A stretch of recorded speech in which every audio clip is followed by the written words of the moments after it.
The Super Bowl is here, almost, and whether or not you're a football fan, there are plenty of fun topics to debate leading up to the big game. So, setting aside the X's and O's momentarily, we asked CBS Philly's Don Bell and CBS Boston's Levan Reid about slightly less pressing issues, starting with who has the crazier sports fans. Don, take it away. You've won 5 Super Bowls. It's an embarrassment of riches.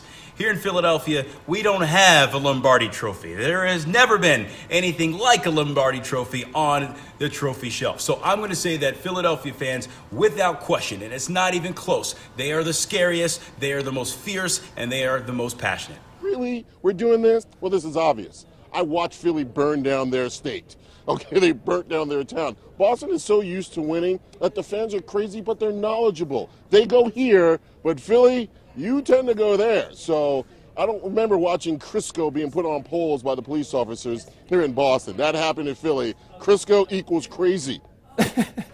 Having to use Crisco to keep fans off of city lights almost tops plunking Santa with snowballs. Moving on.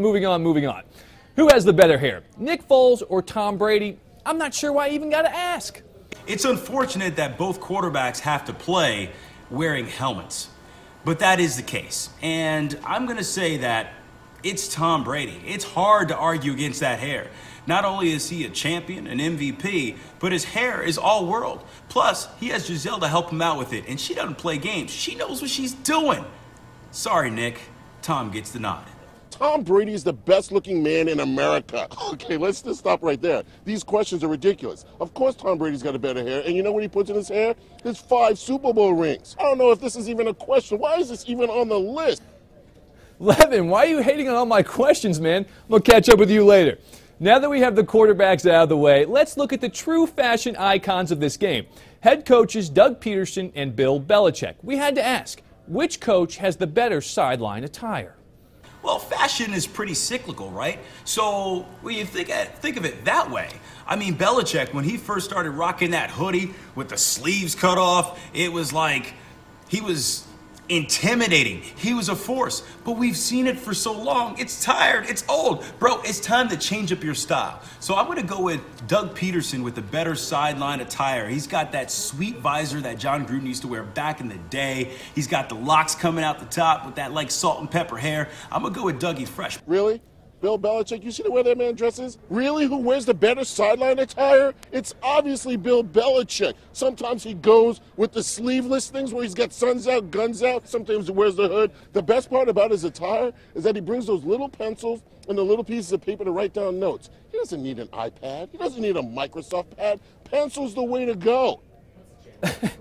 For me, true fashion is timeless, like a classic blue suit, and that is exactly what Belichick's hoodie with the sleeves cut off look will prove to be.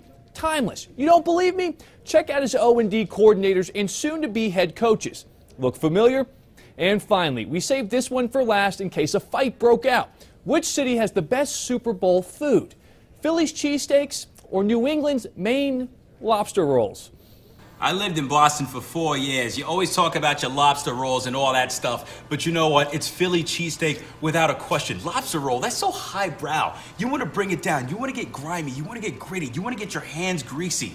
That's what it's all about during the Super Bowl. That's what it's all about when you're watching football. So without question, the Philly cheesesteak, 8 days a week over the lobster roll. First and foremost, I'm being told it's called a Maine lobster roll. It should be New England clam chowder, but either way, I'm going to have to go with the Philly cheesesteak because I'd rather have meat and a beverage than fish. But on Sunday, Super Bowl Sunday, you give me that lobster roll, that Maine lobster roll with a side of clam chowder, and I'm going to be happy to watch the Patriots get that victory.